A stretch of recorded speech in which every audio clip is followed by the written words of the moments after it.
Welcome back to Fun, Fierce, Unfuckwithable. I'm Alisa Davis, and I am so excited you're here. This podcast isn't just about me, it's about you, and it's about remembering and reclaiming your true self before the conditioning, beyond the fear, and underneath the noise of the mind. It's about breaking free from the patterns that keep you stuck and stepping into your power fully, unapologetically, unfuckwithably. If you recall, in podcast episode 15, we explored the fire-fueled brilliance of the Pitta dosha constitution in Ayurveda and the generator energy type in human design. Today, we're moving into a completely different energetic terrain. We're diving deep into another gorgeous synergy between human design and Ayurveda. We're not grounding. We're floating. We're not fixing, we're reflecting. We're moving with the moon, letting truth arrive in its own time. Because today we're honoring the rarest energy type of all in human design, the reflector, and exploring how it dances with the airy, sensitive brilliance of the Vata in Ayurveda. This combo is ethereal, sensitive, and profoundly wise. Reflectors are designed to feel everything, then reflect it all back with gentleness, clarity, and truth. And I'm bringing the sacred synergy to life through a story of Maya, a fictional client I created to show you what's possible for this deeply misunderstood design. And just a reminder, if you're new to the Ultimate Freedom Experience, human design, Kundalini Yoga, or Ayurveda, don't worry. These concepts might feel a little unfamiliar at first, but over time they'll start to click. I invite you to stick with it. Explore at your own pace, and most importantly, have fun with it. You don't need to understand everything at once. Just take what resonates and let curiosity and wonder lead the way. So, grab your tea, coffee, chai, green juice, wrap yourself in a cozy blanket, or head out on your favorite quiet walk. This is an episode for you who are ready to remember that you were never meant to be one thing, because you were born to reflect everything. Let's dive in. Okay, let's talk about reflectors. You are 1% of the population. 1%, literally. You walk through the world with every energy center on your human design chart completely open, no defined centers, no consistent energy, no stable who you are day to day. And that's not a flaw. It's your design. It's your brilliance. You're a mirror, a chameleon, a living pulse check on the energy of your environment, your community, your country, your culture. Your gift isn't in having a strong identity. It's in being able to reflect the alignment and misalignment of what's around you. And that means the reflector path can sometimes feel lonely, maybe weird, misunderstood, and almost like no one sees you. Because in fact, most people don't. You don't show up in the same way twice. You change by the hour, by the company you keep, by the phase of the moon, literally. You're not designed to find yourself. You're designed to meet the world each day as something new. Not this, not that. Not fixed, not static. Your presence, pure openness. You're fluid, undefined, inconsistent, and utterly vital. This is not a path for the faint of heart. You might grow up feeling like something's wrong with you. You're different every day. One moment you love dancing, and the next you want to disappear into the forest. One week you're full of hope, and the next you want to burn everything down. And the world tells you to find a label. Pick an identity. Brand yourself. Who are you? And in truth, your truth, your answer, I don't know. Today I'm this, Tomorrow I'll be something else. You're designed to reflect, to witness, to hold the space, to show others what's going on through your own body, through your own experience. You're a karmic mirror, and it can come at a cost. When you're not in the right environment, when you're surrounded by chaos, toxicity, hustle, and disconnection, you'll reflect that too. And it can leave you feeling sometimes sick, exhausted, disappointed, and lost in an identity that isn't even yours. That's why your environment is everything.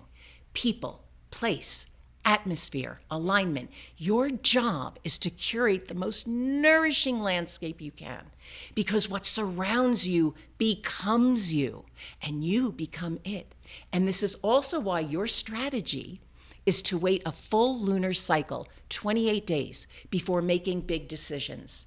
Not because you're slow, but because you're lunar. You move with the moon. While the rest of us live out a theme once a year, you live a new chapter every month. That's your superpower. You're not behind. You're ahead. You're dynamic, evolving. You're every energy, every possibility. And in the stillness of that cycle, if you give yourself time, if you have a trusted sounding board who will let you speak and hear your truth out loud, you'll arrive at clarity. Not by pushing, not by rushing, but by allowing life to show you what's true. You're not self-theme, disappointment, because you see what's possible. You feel the potentials in others. You see how beautiful life could be. And when people don't rise to that potential, when your environment doesn't align with that truth, you feel it in your bones. But even this is a gift. That disappointment isn't a curse, it's a compass. It's telling you this isn't it, keep going. Your signature theme, surprise, that's when you're aligned. That's when you're placed just right. That's when you're surrounded by the people and places that let you open, reflect, and shine. In that space, you don't need to know who you are. You just get to be fully, beautifully, exactly as you are. So if you're a reflector, your work is not to become anything. It's to be everything. To stop fixing, stop forcing, stop comparing yourself to energy types you were never meant to be. Your job is to witness, mirror, embody the truth through your very being, to choose presence over performance, to speak what you feel, and to walk gently in the world, letting life shape you, not define you. This is your power. This is your path. This is your design, and it's sacred. Now, let's talk Vata. In Ayurveda, Vata is the energy of air and ether. It's movement, change, creativity, inspiration, and sensitivity. People with strong Vata energy tend to be fast thinkers, deep feelers, intuitive, and imaginative. They may speak quickly, move lightly, and get excited about new ideas easily. But when Vata's out of balance, it can look like anxiety, insomnia, restlessness, burnout, indecision, or feeling ungrounded and overwhelmed by sensation. When you combine this with the reflector design, someone who's already porous, fluid, and constantly shifting, Vata energy can amplify both the brilliance and the challenge. Which brings me to Maya. Let me tell you about Maya.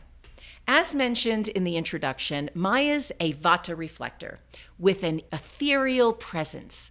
People say she glows. Her movements are soft and slow, almost wind-like. She's wildly intuitive, highly sensitive, and she feels everything deeply. Maya is in her late 30s, and she's been struggling with deep disappointment, her not-self theme. She's disappointed with the world, yes, but also with herself. She's tried on so many careers: yoga teacher, grief doula, intuitive coach, artist, but nothing has stuck. She's always told herself she just hasn't found the right thing. But the deeper truth is, she's been trying to be a generator. She comes to me feeling lost, ashamed, tired of chasing consistency. When I show her her chart and explain that she's not meant to be fixed or consistent, something in her breaks open. She sobs. She tells me, I thought there was something wrong with me. Everyone else seems to know who they are. I don't even feel like I'm the same person day to day. I tell her this: that's your gift. You're not here to be one thing. You're not here to know who you are in a fixed way. You're a mirror, the moonbeam, the wind. You're here to reflect us back to ourselves. You're here to feel it all and reflect it all with no agenda, no attachment, just presence. We talk about the strategy of waiting a full lunar cycle for big decisions, not as a punishment, not as a delay tactic, but as a deep act of love, a homecoming, a commitment to her own energetic rhythm. We also talk about Vata, how the wind element makes her even more prone to distraction, burnout, scattered inspiration, and overwhelm. We brought in rituals that root, warm food, rhythmic routines, long walks by the sea, Ayurvedic oils, deep rest, journaling with the moon. She didn't need a vision board. She needed a calendar that tracks her energy through the lunar cycle. We explore her disappointment and begin to see it not as a failure, but as a signal, a guidepost, a message from her body that she's in the wrong environment, with the wrong people, or trying to force herself into a role that doesn't match her fluid nature. Then Maya tells me her dream. She wants to start a wellness collective, a beautiful community-based space for women, one that offers yoga, breathwork, grief rituals, creative arts, and intuitive healing. She lights up as she speaks, but I can feel her panic rise also. I know I can't run it all. I can't be the face. I can't grind every day, but the vision won't leave me. So we talk about a path that honors her design. She doesn't have to run it all. She's not meant to, but she can hold the vision. She can initiate it. She can gather the right people, people who energize her, people who feel good in her body, and let them run the day-to-day. She can be the moon above the landscape, not the gardener with her hands in the soil 24/7. We talk about finances. I remind her that reflectors are here to live by different rules. Just like emotional inner authorities don't make decisions in the moment, reflectors don't make money the way the world teaches us to. Their success doesn't come from consistency. It comes from clarity, resonance, and surprise. I tell her passive income, consulting roles, art-based offerings, limited seasonal events. These are all aligned for her, and so is collaborating with a team that lets her move in and out of roles depending on where she is in her lunar cycle. As I hold the space, Maya begins to hear herself. She realizes she doesn't want to be a CEO. She wants to be the heart, the oracle, the one who sets the tone and energy for the space, but doesn't hold it all alone. She sees her path clearly for the first time, and it surprises her. And that's her signature theme: surprise, alignment, truth. Now, what if you're a reflector and you're stuck? Not everyone has the freedom Maya has. Not every reflector who finds out their design can make a clean, dreamy pivot into something new. Let's say a reflector comes to me and she's working a full-time job, 9 to 5, in person, surrounded by people who feel heavy, performative, maybe even toxic. She's not wealthy. She's not partnered. She doesn't have family support. She lives paycheck to paycheck and is barely keeping it together. Let's call her Imani. Imani is a customer service rep for a large healthcare company. She answers phones, resolves complaints, and sits in a sea of cubicles under fluorescent lighting. She's been having migraines, chronic fatigue, low-level despair for years. She thought she was just too sensitive. When I show and read her chart and tell her she's a reflector with Vata energy, she bursts into tears. "Oh my goodness," she says, "that really explains everything." Now, can she quit her job tomorrow? No. And we don't pretend she can. But what can she do? She can start creating energetic exits.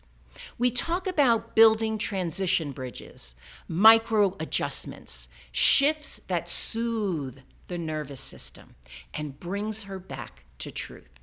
Here's what I might offer Imani. Start tracking the moon. 1 sentence a day.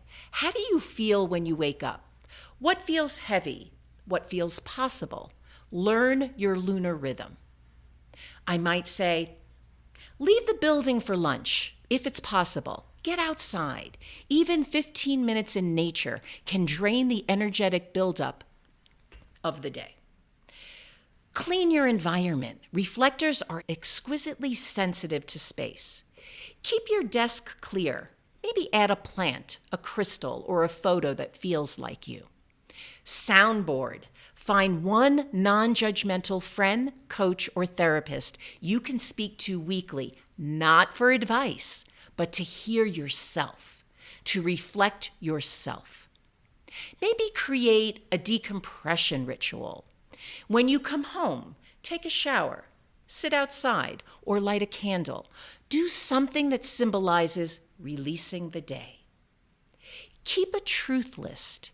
Anytime you feel delight, surprise, or deep resonance, jot it down. These are clues, breadcrumbs. Your next path is built from these moments.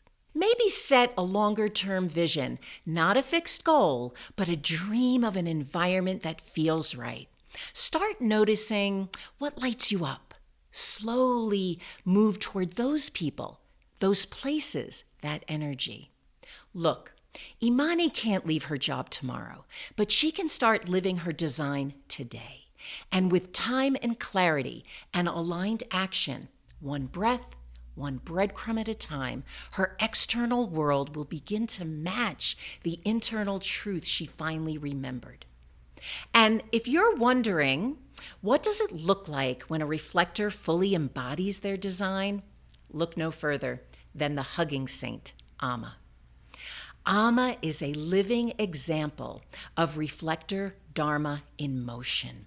No defined centers, no fixed identity, just presence, pure, porous presence. She takes in the energy of the suffering from millions, and without trying to fix or change anyone, she mirrors back divine love. She doesn't teach from a pulpit or lead with force. She simply hugs. And in those hugs, people feel seen, felt, safe, and transformed. That's reflector medicine. Not to guide, not to energize, not to be the loudest voice in the room, but to embody openness so fully that you reflect the world back to itself with compassion, neutrality, and truth. Reflectors like Amma show us you don't need to be loud to be powerful. You don't need to hustle to be holy. You just need to be you, fully, fluidly, freely. Okay, let's take a breath. Let's take a breath. And I'd like you to place your hands on your heart, or the earth, or the moon. And let these questions move through you like the wind moves through trees. You don't have to answer them. Just feel them. Let the reflection begin. Where are you shape-shifting to survive? Where are you disappearing in order to belong? What if your constant changing isn't a problem to fix, but a mirror to honor? Have you mistaken disappointment for truth, or is it simply the signal that your environment is off? Where have you been rushing to decide, to know, to act because the world told you you're too slow? What might you hear if you had a whole lunar cycle to listen to the tides inside you? Who are the people in your life that let you talk until truth rises? Do they exist? Do you need to find them? Where in your life do you feel invisible? Not because you're broken, but because others can't see clearly. Where do you feel most at home? Not just physically, but vibrationally, emotionally, spiritually. Are you reflecting someone else's pain and calling it your own? Can you gently let it go? What if you stopped trying to be anything fixed and started loving your undefinable brilliance? So, beautiful one, you're a reflector, and you've been told you're too sensitive, too changeable, too hard to figure out. Let me tell you something radical and true. You're not too much. You're too true for a world addicted to false certainty. You're not empty. You're the full spectrum of being. You're what's possible embodied. Like Maya, you may have once thought you had to lead the mission, build the wellness collective, hold the center for everyone. And then you realized your gift isn't to do, it's to reflect. Your power isn't in pushing, but in presence. And like Imani, maybe you're still stuck in a job that's draining you. Maybe you've spent years carrying everyone else's energy like a weighted cloak. Maybe you've mistaken burnout for weakness, but now you know it's your design that's been always speaking to you all along, and you're not broken. You're just a lunar being in a solar system world. You don't need to be fixed at all. You're here to reflect it, to hold up the mirror, to say, this is what I see, and to trust that truth is enough. You're the mirror and the moon. You're the still water that shows us who we are. And when you live in alignment with your design, when you honor your need for space, clarity, and rest, you become the clearest reflection of what's possible. You don't have to hustle. You don't have to grind. You don't have to define yourself. You are meant to move like mist and moonlight, to reflect, to remind, to remember. And I see you. This episode is for you, the 1% who aren't here to be like the rest of us, the ones who are here to remind us who we really are, the ones who feel it all so the world can finally see itself clearly. You're the calibration. You're the cosmic mirror. You're the breath of the divine through open gates. This is your design. This is your dharma. And you, my love, are a masterpiece of light. So, if you're a reflector, thank you. Thank you for showing us ourselves. Thank you. Thank you for tuning in to Fun, Fierce, Unfuckwithable. If today's episode sparks something within you, share it with a friend, or maybe leave a review. It means the world to me, and it helps us grow this community. And hey, maybe you'd rather not leave a review. If something simply resonated, I'd love to hear your thoughts, insights, or even your answers to the questions I asked. Want to explore your own human design or Ayurvedic blueprint? Head over to alisaufdavis.com, where you can download your free body graph chart or take the free dosha quiz to discover more about yourself. It's totally free, and it's a great first step to understand how you're uniquely wired. For more ways to connect, head over to alisaufdavis.com or write me at alisa@alisaufdavis.com. Check the link in the show notes, and let's get started. Let's get started together. Until next time, remember this, my fun, fierce, unfuckwithable soul. You already are everything you seek. You already are. Trust in your own power. You've